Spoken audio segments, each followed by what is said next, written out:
Thank you so much आप लोगों को कि इतनी देर किसी को बैठ के सुनना सबसे बड़ी बात ये होती है, क्योंकि जब वहाँ पे हम बैठ के किसी को सुनते हैं तो उतना पेशेंस रखना पड़ता है, ये मुझे लगता है।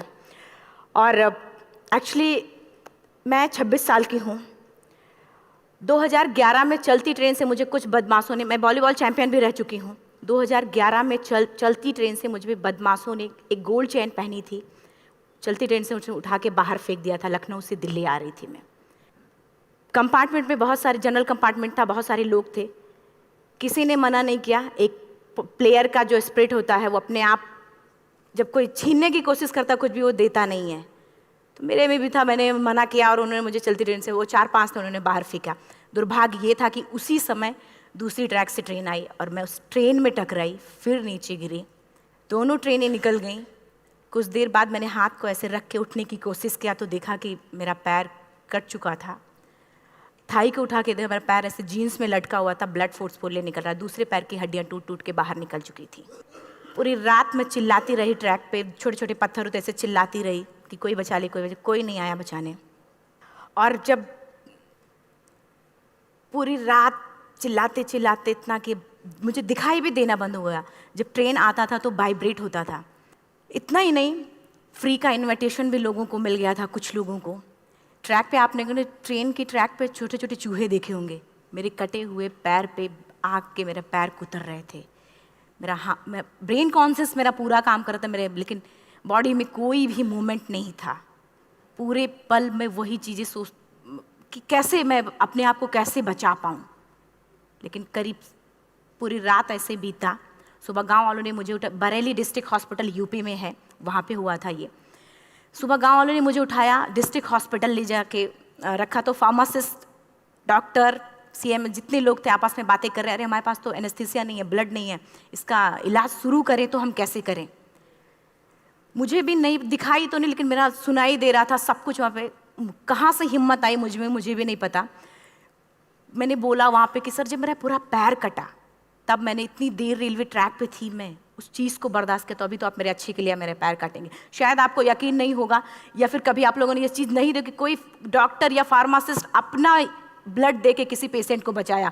मेरी इस बात को सुनने के बाद वहाँ के डॉक्टर और फार्मासिस्ट दोनों ने एक एक यूनिट ब्लड दिया और मेरे पैर को बिना एनेस्थीसिया अलग कर दिया गया। आज भी मैं उस दर्द को महसूस करती हूँ, जब भी मैं जब बोलती हूँ तब मैं वो चीज़ें महसूस करती हूँ।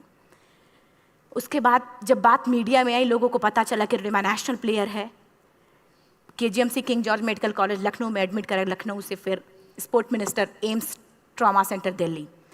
तब तक सब ठीक ठाक चल रहा था, प्लेयर होने की वजह से अच्छा ट्रीटमेंट मिलना शुरू हुआ। करीब 4 महीने मैं एम्स में रही। एम्स में रहने के बाद जब मैं थोड़ा ठीक हुई, करीब 25 दिन बाद जब ठीक हुई, न्यूज़पेपर में गोल गोल लिख के आ रहे कि अरुणिमा के पास टिकट नहीं था, अरुणिमा ट्रेन से कूद गई। उसका खंडन किया घर वालों ने, फिर बोला कि अरुणिमा सुसाइड करने गई थी। जिस लड़की का शरीर का एक अंग कट चुका, पूरी जिंदगी का पता नहीं कि व्हील चेयर है, बैसाखी, या पता, यहाँ तक कि मेरे स्पाइन में 3 फ्रैक्चर था, मुझे ये भी नहीं पता था कि मैं बेड से उठ भी पाऊंगी कि नहीं। अंदाजा लगाया जा सकता, सिर्फ अंदाजा लगाया जा सकता है कि उसकी दिलो दिमाग पे क्या चल रहा होगा, उस परिवार की क्या स्थिति रही होगी, जब जिस परिवार की एक यंग एज लड़की का इस तरीके का सिचुएशन हुआ हो। फिर भी कहते हैं कि जहाँ चाह होती वहाँ राह मिली जाती है।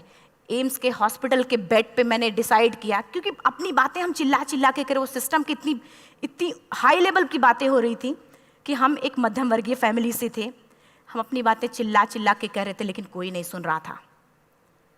लेकिन कहते हैं मैंने अपने दिल, दिमाग, अंतरात्मा से ये चीज़ सोच लिया कि ठीक है, आज आपका दिन है, जितना चाहो बोल लो, एक दिन तो मेरा दिन आने वाला, मैं प्रूफ कर दूंगी कि मैं क्या हूँ, मैं क्या थी, ये मैं प्रूफ कर दूंगी। हॉस्पिटल के बेड पे डिसाइड किया वॉलीबॉल लाइफ का सबसे टफ गेम करना है, तब मैंने माउंटेनिंग चुना। जब मैंने माउंटेनिंग कहने और करने में बहुत फ़र्क होता है। जब मैंने माउंटेनिंग की बात सोची और लोगों के सामने, सबसे बड़ी चीज़ थी सही गाइडेंस में ट्रेनिंग लेना, दूसरा स्पॉन्सरशिप। इतना बड़ा एक साथ तो मैंने 40 से 50 लाख मैंने वाकई में कभी नहीं देखे थे पहले। मेरे लिए बहुत बड़ी चीज़ थी वो इकट्ठा कर पाना। जब मैंने लोगों के सामने रखा कि मैं माउंटेनिंग करना चाहती हूँ, एवरेस्ट के लिए मुझे ट्राई करना है, हर किसी ने मुझे बोला कि क्या है, पागल हो चुकी हो क्या, तुम्हारा दिमाग खराब हो चुका, तुम कभी नहीं कर सकती माउंटेनिंग। एक पैर आर्टिफिशियल है, दूसरे में रॉड है, और तुम्हारा दिमाग खराब है, स्पाइन में भी फ्रैक्चर है, तुम पागल होगे, चुपचाप कोई नौकरी करो, जीवन यापन करो। क्योंकि लोगों का सबसे बड़ा प्रॉब्लम ये होता, लोग फिजिकल देखते, पैरों को मेरी अंतरात्मा में क्या चल रहा था वो तो किसी को पता ही नहीं था।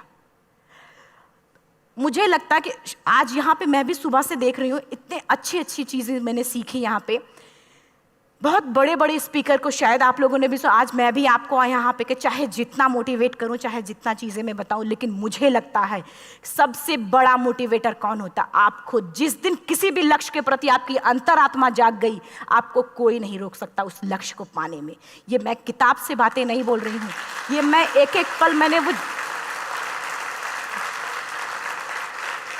ये मैं कोई भी किताब की बातें नहीं, एक एक पल आज जो मेरा 26 साल का एक्सपीरियंस है वो मैं बता रही हूँ सिर्फ आपको। उसके बाद किसी तरीके से मैनेज किया मैंने। भाई साहब, मेरा परिवार मेरा बैकबोन था। परिवार ने मुझे, भाई साहब ने मुझे कहा कि मैडम बछेंद्री पाल जिन्होंने 1984 में एवरेस्ट समिट किया, उनसे मिलते हैं, वो जरूर कुछ ना कुछ करेंगे। हॉस्पिटल से निकलने के बाद मेरे राइट लेग में स्टिचेस लगी थी। मैंने डायरेक्टली घर जाने की बजाय, जब लोग ये सोचते हैं कि मुझे अपना जीवन यापन कैसे करना है, जब लोग ये सोचते हैं कि मुझे अपनी ज़िंदगी के मेरे दिमाग में सिर्फ 2 चीज़ें चल रही थी, मुझे इनका जवाब कैसे देना है और एवरेस्ट समिट कैसे करना है।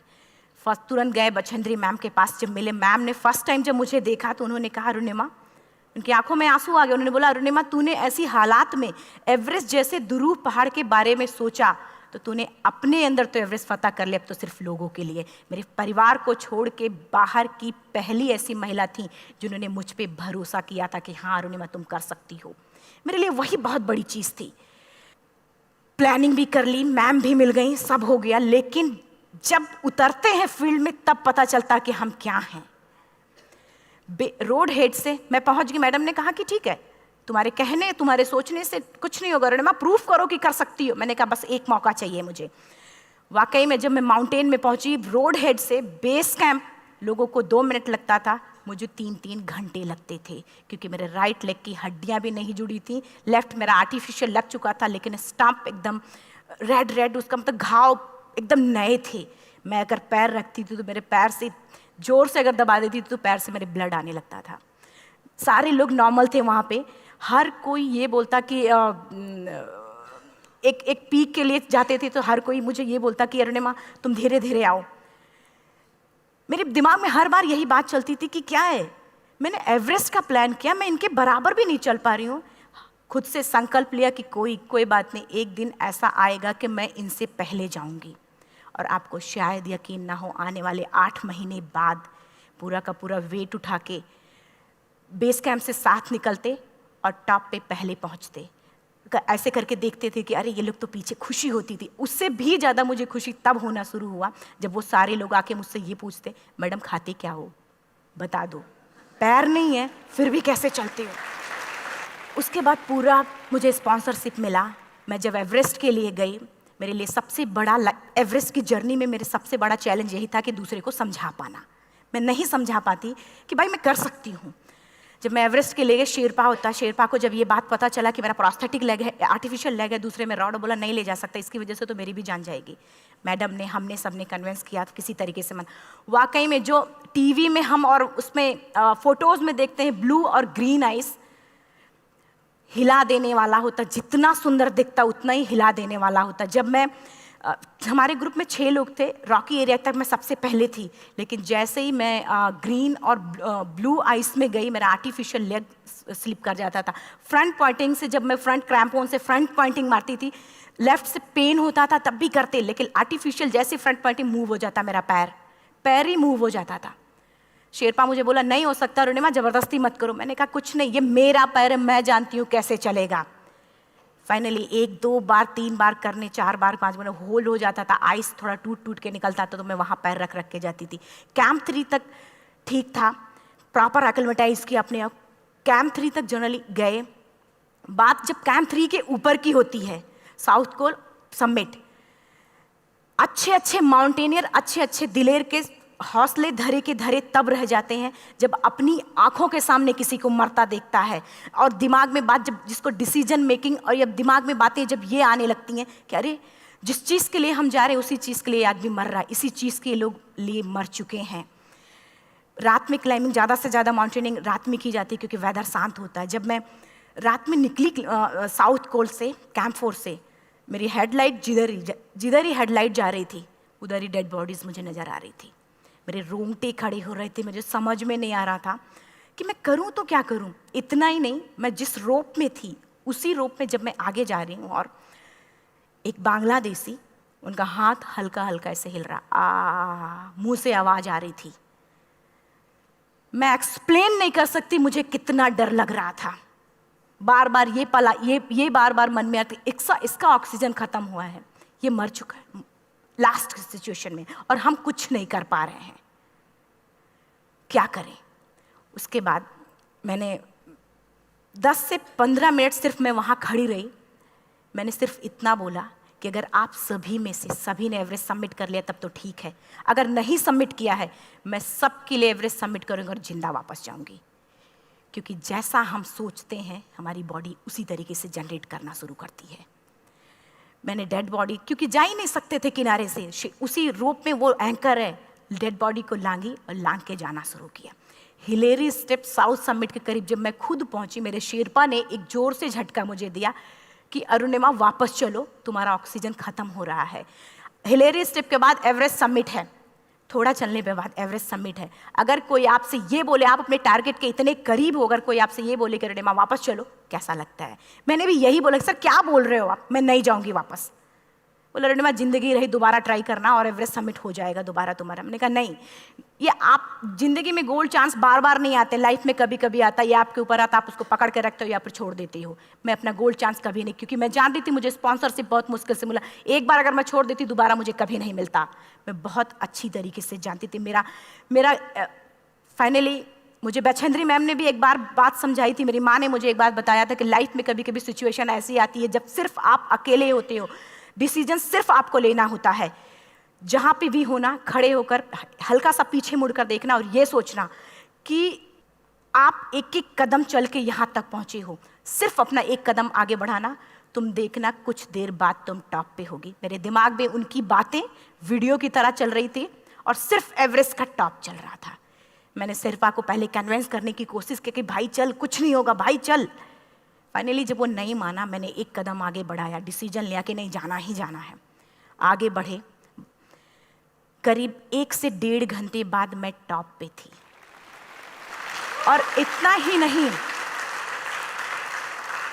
नहीं, आज भी मैं जितनी बार बोलती हूँ उतनी बार मैं महसूस करती हूँ, मेरे रोंगटे खड़े हो जाते हैं, मेरा दोनों हाथ ऊपर करके जोर जोर चिल्लाने का मन कर रहा, कितनी जोर से चिल्लाऊं कि सबको बता दूं कि आज मैं टॉप ऑफ द वर्ल्ड पे हूं। उन लोगों को बता दूं जो लोग ये सोचते हैं, लड़की, दूसरे विकलांग, तीसरे मिडिल क्लास में, जो लोग एक बार हार के फिर दोबारा लड़ना नहीं चाहते, जो लोग हारने के बाद सोचते हैं कि हम दोबारा कुछ कर नहीं सकते, उन लोगों को मैं चिल्ला चिल्ला के टॉप से बताना चाहती थी कि नहीं, आप सब कुछ कर सकते हो, सिर्फ एक सोच की विकलांगता, हैंडीकैप आदमी यहाँ से होता है, यहाँ से नहीं। अगर यहाँ से जो आदमी विकलांग है तो नॉर्मल आदमी भी विकलांग है, जो अगर यहाँ से विकलांग है। चिल्ला चिल्ला के मैं बताना चाहती थी। मैंने शेरपा से कहा कि आप एक फ़ोटो खींच लो, क्योंकि सारे लोग फ़ोटो, अपना नेशनल फ्लैग का जो वैल्यू होती है ना, वो जो हम कहीं बाहर होते हैं तो पता चलता है। मुझे भी बहुत खुशी हो रही थी, फ्लैग को हग किया और बोला फ़ोटो खींचो। बोला पागल हो गई है, तेरा ऑक्सीजन कभी भी ख़त्म हो जाएगा, नीचे चल। नहीं, फ़ोटो खींच लो। फ़ोटो खींचा उसने। वो तो अगली बार इतना तेज गुस्सा हुआ, मैंने उसको बोला कि भाई वीडियो भी बना ले। 8848 की हाइट पे ऑक्सीजन खत्म हो रहा है, आज हम भी हंस रहे हैं आप लोगों के साथ क्योंकि यहाँ पूरा ऑक्सीजन है। और 8848 की हाइट पे जब मुझे शेरपा, कोई भी शेरपा को बोलेगा भाई वीडियो बना, तो परेशान हो जाएगा, पागल हो चुकी, कि तुम मर जाए, यहाँ मैं जा रहा हूँ नीचे। मैंने कहा नहीं, कुछ नहीं होगा, आप बनाओ वीडियो। किसी तरीके से मैं 4-5 पेयर बैटरी रख के लेके गई कि डिस्पोजल कैमरा, एक अलग कैमरा, कि मतलब एक नहीं काम करेगा तो दूसरा करेगा, प्रॉपर प्लानिंग से। शायद आप लोग भी सोचो कि वाकई में लड़की को इतना बड़ा रिस्क लेने की क्या जरूरत थी, कि जिंदगी कभी भी जा सकती थी इसकी। लेकिन मैंने वो रिस्क लिया क्यों? क्योंकि मैं चाहती थी, कहीं ना कहीं से मेरे भी दिमाग में ये बात आ चुका था कि मैं जिंदा वापस ना जाऊं।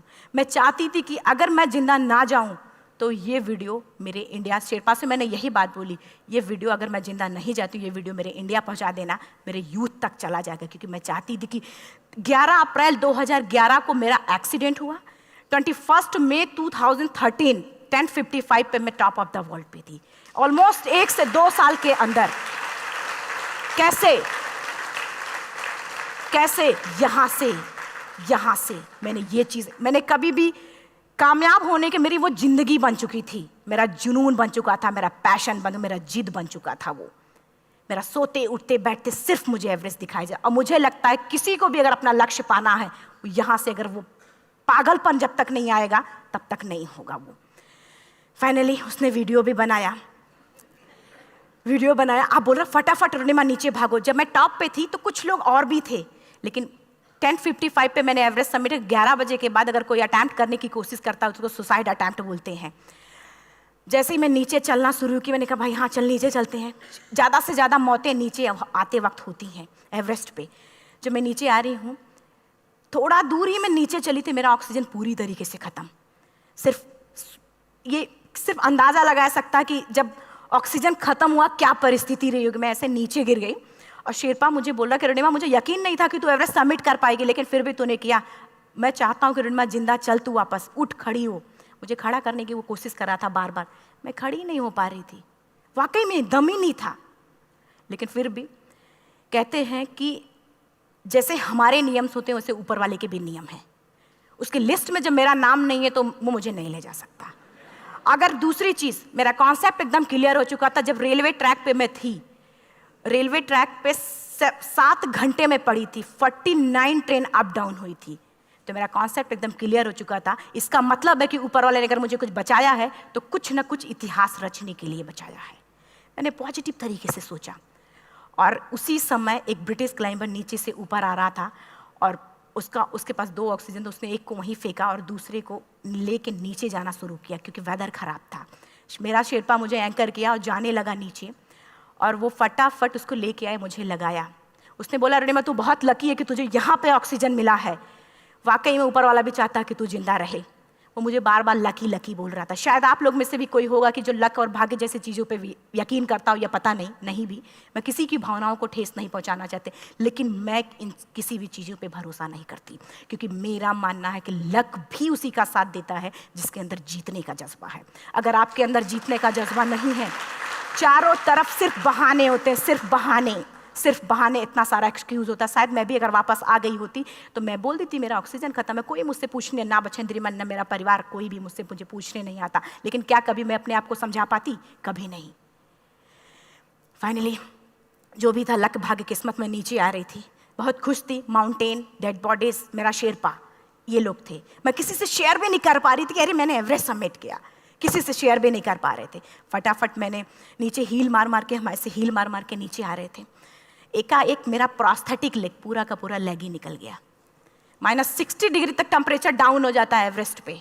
मेरा हाथ वगैरह ये सब ऐसे मूवमेंट, ऐसे मुड़ नहीं रहा था, ब्लड निकलने लगा था, ये सब यहाँ था। मुझे शेरपा से मैं बोल रही हूँ कि ऑलरेडी मेरा पैर कटा हुआ है, अगर दिमाग में ये बात है कि मेरा हाथ भी काटना पड़ेगा, कैसा लगेगा मेरा दिमाग। क्योंकि ये ऐसा मूवमेंट, रेड 3 स्टेज होती हैं। रेड मेरा हो चुका था, रेड, ब्लैक, ब्लू, ब्लैक हो तो काटना पड़ेगा। तो बार बार मैं बोल रही हूँ शेरपा से कि भाई हाथ मेरा कुछ हो रहा है, इसमें मूवमेंट नहीं हो रहा है, यहाँ सबसे ब्लड हो रहा है। बोला अरुणिमा कुछ नहीं, जितना नीचे जाएंगे उतना अच्छा होगा। प्रोस्थेटिक लेग मेरा निकल चुका है, मैं रुकी हूँ, मेरा ऑक्सीजन चल रहा, बड़े मुश्किल से लक भाग्य किस्मत जो भी था मुझे मिला था। शेरपा मेरे आगे है, लास्ट मोमेंट तक वो मुझे बोलेगा, अगर वो मैं नहीं चलती वो मुझे छोड़ के चला जाए। गलती उसकी भी नहीं होती, क्योंकि वो क्या करे, क्लाइंबर की वजह से या तो अपनी जान वो भी दी, गलती उसकी भी नहीं है। लास्ट में मेरी आंखों से आंसू निकलने लगा। मैंने सोचा क्या करूं अब, रोने अपने आप आंसू ने कहीं ना कहीं से आ ही जाता है। दूसरे पल मुझे समझ में आ गया कि रोने धोने से कुछ नहीं होगा। मैंने आंसू को पोंछा और रोप, जो मेरी रोप थी, रोप को पकड़ा, दूसरे हाथ से आर्टिफिशियल लेग को, पैर को घसीट के चलना शुरू हो गया, क्योंकि मेरे पास यही था। ये तो दूसरा था, गिव अप कर दो ही चीज़ थी। पैर को घसीट चलना शुरू हुआ। कुछ दूर नीचे चलने के आने के बाद रॉक था, उसमें घुसे, पैर को खोला, सही किया, फिर नीचे चलना। Camp 4 to summit to camp 4 3500 feet है, और इसमें टोटल जनरली लोग 16 से 17 घंटे में सबमिट कर लेते हैं। मुझे टोटल 28 घंटे लगे थे। हर माउंटेनियर, चाहे बाहर का या फिर इंडिया का, हर किसी ने ये मान लिया था कि अरुणिमा जिंदा वापस नहीं आएंगी। हर किसी ने ये चीज़ मान लिया था। लेकिन मुझे लगता, जब मैं वापस साउथ कोल पहुंची, जब मैं टेंट का जिप खोला, मैंने हर किसी ने कहा कि अरे तू यहाँ है, हम तो सब सोच लिए थे तू चली गई। हर किसी ने ये बोला था। फिर सब खुशी मना रहे थे हम सब। देखिए, ये सब बताने का मेरा सिर्फ एक मकसद था कि सब कुछ हम में है, हम जैसा चाहें वैसा कर सकते हैं। ऑलरेडी टाइम हो चुका है। मैं एक चार लाइन की पंक्ति सिर्फ बोलूँगी। मैं एक्चुअली, मेरा एम है कि मैं वर्ल्ड के जो कॉन्टिनेंट हैं, कॉन्टिनेंट के हाईएस्ट पीक समिट करूँ। एशिया का एवरेस्ट हो चुका है, अफ्रीका किलिमंजारो हो चुका है, यूरोप का एल्ब्रूस हो चुका है। 23 नवंबर को मैं जा रही हूँ ऑस्ट्रेलिया हाईएस्ट पीक के लिए। बस आप लोगों की गुड विशेस चाहिए। और 4 लाइन, अभी तो इस बाज की असली उड़ान बाकी है, अभी तो इस बाज की असली उड़ान बाकी है, अभी तो इस परिंदे का इम्तहान बाकी है, अभी अभी मैंने लांघा है समुद्रों को, अभी तो पूरा आसमान बाकी है। Thank you so much. Thank you.